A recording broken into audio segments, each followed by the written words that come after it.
नमस्कार, क्या आप देख रहे हैं केडी न्यूज। केडी न्यूज में आपका स्वागत है। सुल्तानपुर जनपद में उस समय हैरत अंगेज कारनामा सामने आया जब तेरही भोज के बाद मरा हुआ युवक जिंदा निकला। चंद रोज पूर्व परिजनों ने जिसका दाह संस्कार किया, वह युवक महानगर से जीवित पकड़ा गया है। इस बात को सुनकर शोक में बिलखते परिजनों की तो मानो सांसें अटक गई। इस तरह की स्टोरी क्राइम पेट्रोल सीरियल में ही देखने को मिलती है। फिलहाल सुल्तानपुर एसपी की जांच में खुलासा हुआ। दरअसल ये मामला 16 जनवरी को देहात कोतवाली के गांव दूबेपुर में स्थित फार्म हाउस में पूर्णतया मिली जली लाश का है, जिसमें पुलिस द्वारा विवेचना की जा रही थी तो चौंकाने वाली जानकारी मिली।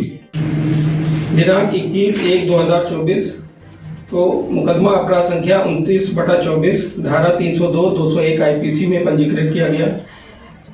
ये मुकदमा मृतक विक्रांत वर्मा के पिता श्री रमेश कुमार वर्मा द्वारा पंजीकृत कराया गया था। इस मुकदमे के अंतर्गत ये घटना घटित हुई थी कि एक डेड बॉडी हमें जो 100% जली हुई थी वो मिली थी। इस घटना के अनावरण में मुखबिर खास द्वारा ये सूचना मिली कि विक्रांत वर्मा जो कि मुकदमा अपराध संख्या 29/24 में मृतक है, वो अभी जिंदा है और उसका उसी के गांव की एक लड़की के साथ प्रेम प्रसंग चल रहा है और जो एक दूसरे से अभी भी कांटेक्ट में है।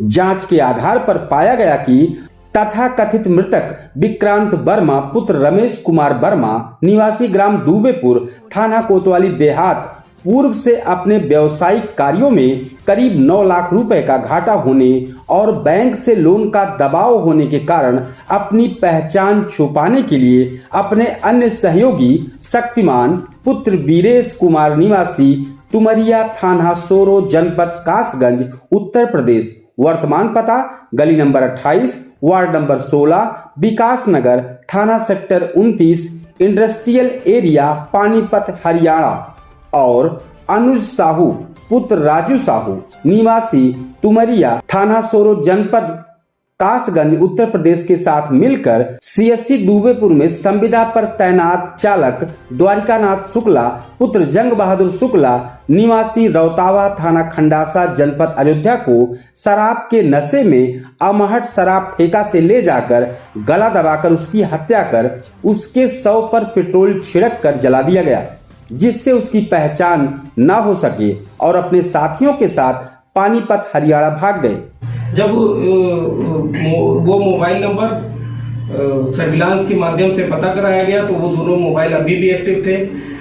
तो इस के सफल अनावरण के लिए एसओजी और थाना कोतवाली देहात से अलग अलग टीमें गठित की गई और उनकी गिरफ्तारी के लिए उन्हें रवाना किया गया। अभियुक्त द्वारा अपने प्रेमिका के साथ घटना के बाद से लगातार दूसरे नंबर से वार्ता करते पाए जाने के बाद और साथ ही अभियोग में अन्य साक्ष्य संकलन से घटना का खुलासा करते हुए थाना स्थानीय से पुलिस टीम गठित स्वाट टीम के सहयोग से तीनों अभियुक्तों को 8 फरवरी को पानीपत हरियाणा से गिरफ्तार कर लिया गया।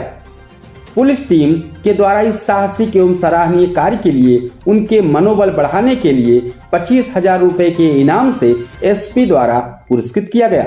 जब गिरफ्तारी हुई और उससे पता चला, विक्रांत वर्मा से पूछताछ की गई तो विक्रांत वर्मा ने अपनी सारी कहानी बताई कि उसने बिजनेस के लिए पहले भी बहुत सारे लोन ले चुका था और अपनी प्रेम प्रसंग लाइफ को वो अपने घर वालों से छुपाना चाहता था, क्योंकि वो पहले से ही शादीशुदा था। इस वजह से उसने ये प्लान सारा किया। उसके प्लान उसने पानीपत में रह के किया। वहां पे उसके 2 दोस्त हैं, शक्तिमान और अनुज। इन दोनों ने साथ मिलकर इस घटना को प्लान किया। 15 तारीख को ये तीनों पानीपत से चल के पहले कासगंज जाते हैं, फिर 15 तारीख को सुल्तानपुर में आते हैं। सुल्तानपुर में अलग अलग होटलों में ये लोग रुकते हैं और 16 तारीख के शाम में इन्होंने अपने प्लान के